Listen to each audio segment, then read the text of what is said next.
I recently ordered these match fit dovetail clamps. I'm excited that they're here, and today we're going to build a sled that I'm going to use for jointing the edges of boards and for some rip cutting. These clamps use a 14-degree dovetail, which in the promotion that they had going on, they included that in the order. So we're all set and we're ready to go. Hi everybody, I'm Jim Dierdorf and this is Detroit DIY. Let's get started. For this sled I'm going to start with a 2 foot by 2 foot piece of 3/4 inch plywood. I'm going to cut it down to 14.5 by 21. Now when you're considering the width of the sled that you're going to build, keep in mind the width of the boards that you may put in it to joint or to rip cut. In some cases I may be doing a 12-inch board, so I want this to be 14 inches wide to give me room for those clamps to get into the dovetail and have something to bite onto. So let's get this cut down.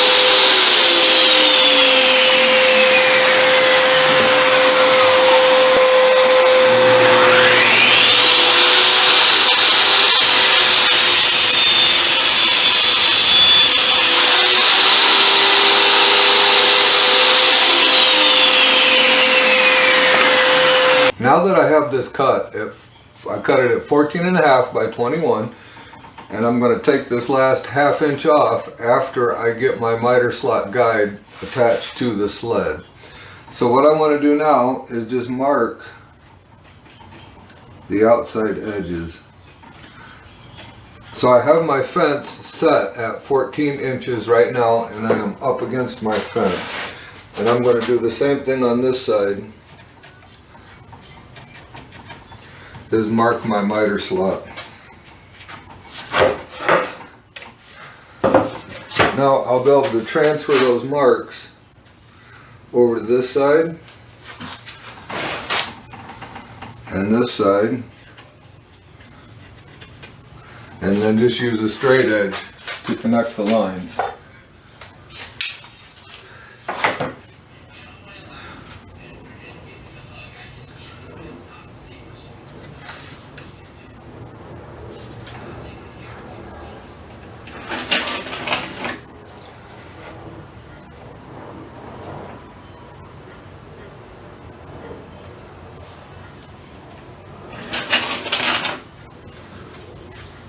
Now that I have the location of my miter slot marked out on here, I'm going to lay out my screw holes. But before I do that, I'm going to lay out where my dovetails are going to be so that my screws are adjacent to them and not running through them, or that I'm just guessing where my screws go and make a mistake and actually want a dovetail there.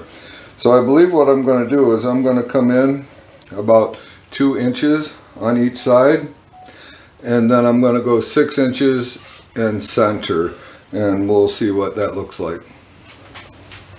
I laid it out for my dovetails to be 2 inches from each end, and then I laid out the center at 10.5 because I'm 21 inches long, and then I just split the difference between the two for these. So I'll wind up with 5 dovetails in here, and that'll be more than enough to secure any piece of wood that I want to secure.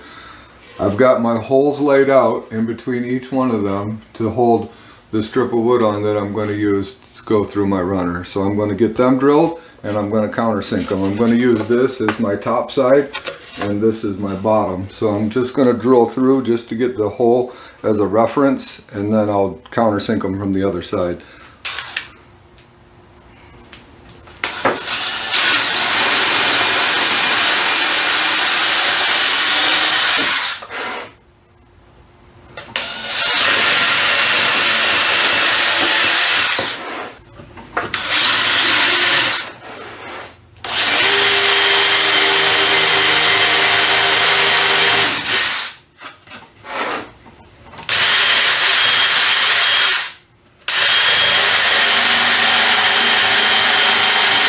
have my holes drilled and countersunk, and now what I'm going to do is set up my table saw. I want to do a relief cut for the dovetails that I'm going to cut in here, and I'm going to do that with the outside or the inside of a dado blade. Because it's a little wider, I want a 1/8 inch thick or even a little bit thicker cut for that dovetail. It'll help it be a cleaner dovetail, and it'll help the bottom of it be a little bit cleaner and stronger. I just wanted to show you how much thicker the carbide tip is on the dado blade as opposed to your regular 10-inch table saw blade. As you can see, it is about a 1/16 or so of an inch thicker, and this will give you that 1/8 inch wide cut that we want to get through that plywood. I have my combination square set at 3/8 of an inch deep, and that's where I'm going to set this outside dado blade to, just to make sure that the groove I'm cutting in it is no deeper than the dado itself. I have my fence set to where I'm 10.5 inches to the center of my blade. So we're going to get the center one cut out.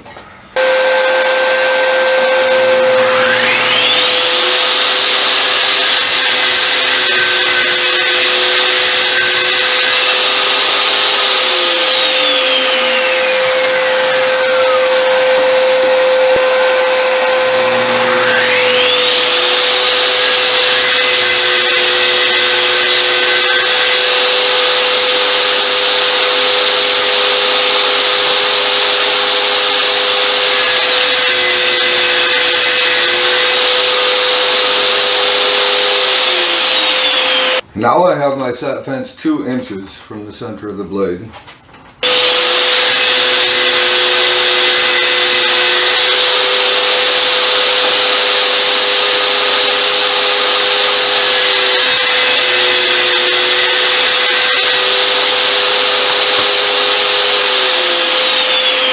Now that I have the relief cuts, we're going to go ahead and get the router set up and get these dovetails cut in here.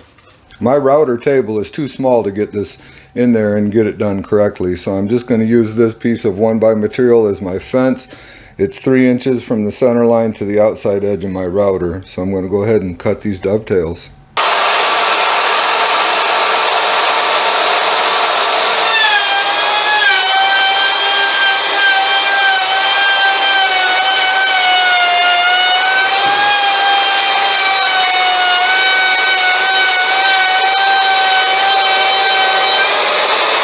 One down, 4 more to go. I'll get these finished up and we'll move on to the next step.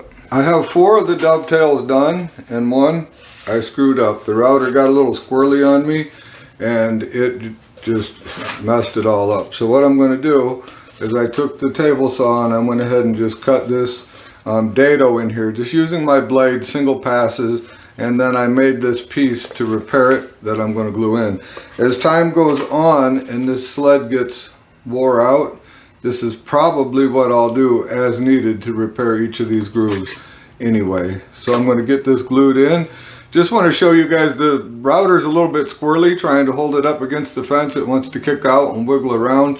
You can see that every line is not perfect. Just kind of is what it is. My inexperience with routers and not expecting the router to move around like it did. So no big deal. I'll get this glued in and we'll move forward. While the glue is drying, I'm going to go ahead and make the miter slot runner, and I'm going to show you how we're going to do that. My table saw, the miter slot is 3/4 of an inch. So this material sets in there very nice, very tight. There's no wiggle to it. So this is what I'm going to do. I'm just going to scribe a line here, and I am going to rip this down to that at 21 inches. I've got this cut down to 21 inches, and when I run it through here, I don't want to cut it off at this line. I'm going to take an additional blade width from that line. The reason for that being is I don't want the bottom of that to be dragging on the bottom of the miter slot. I just want it to ride on the edges. So I'm going to get this ripped down.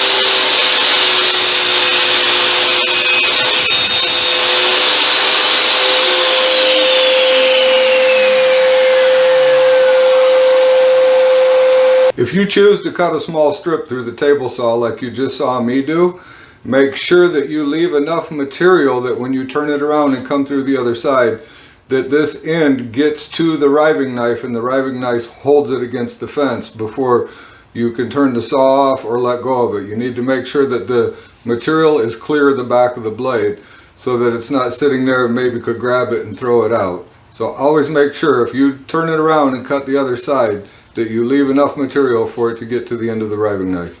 Our strip is in here. It is just slightly lower than the top of the table. So this is going to work out just nice for us. And in a few minutes here, we're going to get it attached. I've got the dovetail cut and repaired section of the sled.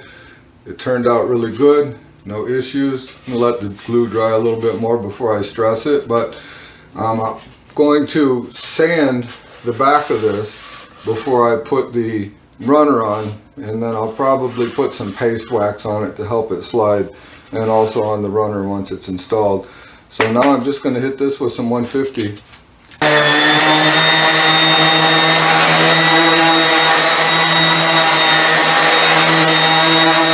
Now that the bottom's sanded, I've got the dovetail clamps out of the package here. I just want to run them through the slot and make sure that there's no hang-ups and that they pass all the way through. And as you can see, this one kind of gets a little tight. So I want to just go through and sand them and make sure that they slide through just like that. And it's kind of where the router got a little bit squirrely right on the edges there, so it doesn't take much to get them to pass through. I'm going to be using 1-inch construction screws or SPAC screws, multi-purpose, and what I want to do is clearance the holes that I've drilled here so that the screw falls through. I don't want the screw to try and thread into the sled. I want it to thread into this runner and pull it tight to the bottom of the sled. That is the purpose of clearancing the holes. So I've got one done. I'm just going to go through and do the rest of these and get those screws to just fall right through. So as you can see, the screw just pushes right through this hole. That's exactly what I want. I've got two 5/16 washers laying in the miter slot, and I am just going to set this strip right in on top of them, and that'll hold it flush. It's even sticking up just a little bit higher than the table, and that is perfect.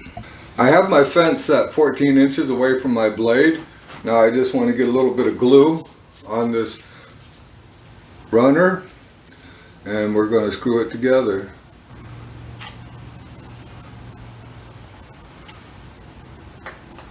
Now that I've got the glue on the runner, I'm ready to set the sled into place. So I'm just going to set it up against the fence, line it up with the front of my table,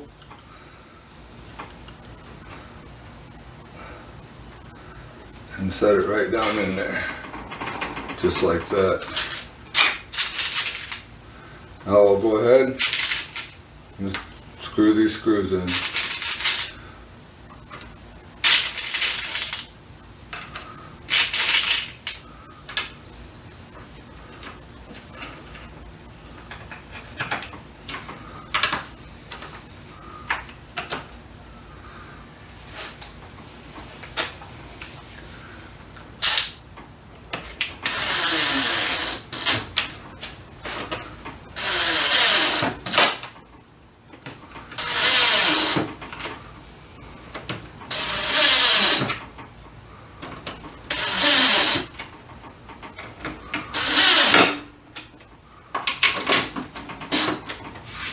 Now that I've got that done, I just want to have a look and make sure that the runner is pulled tight.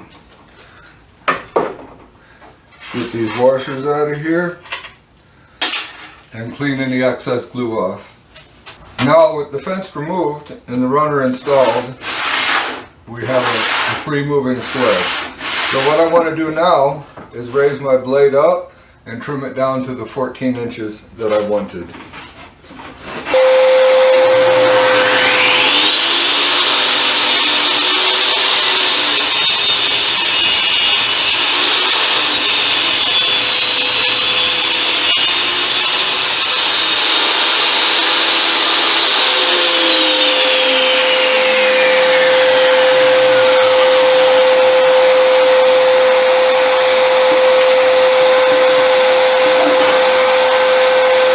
sled is finished. I have a board clamped in here. I'm going to go ahead and joint the edge of it, show you guys what this can do. You're going to see in some future videos here, I'm going to be building a vanity where this is going to be getting a workout along with the push sticks, push blocks, and everything else that I've made in recent videos. Here's my repair. I'm not ready to stress it yet. I'm going to sand that just a little bit. It doesn't matter that it's slightly lower than the rest. So let's see this thing in action.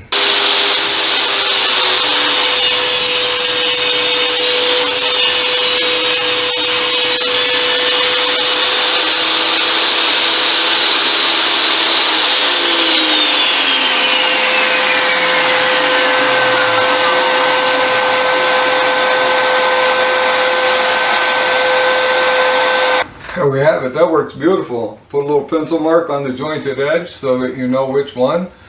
And then you would fence this side to joint the other side. And when you set those two boards together with the next mated board that you're going to do, they're going to fit perfect. One word of caution when you're using these clamps is don't slide them so far forward that they're protruding or they'll get into your saw blade. Make sure that they're back from the edge. There's really no reason that you would be clamping that far out, so just make sure they're back from the edge. And I like the width that I decided to make this because I can get some big pieces in here if I need to, and I have multiple spots to grab a hold of it. That's all we got for this time. If you enjoyed yourself, click on one of those two videos. They're going to pop up right there. And always remember to respect the power of your power tools. Stay safe, and we'll see you soon.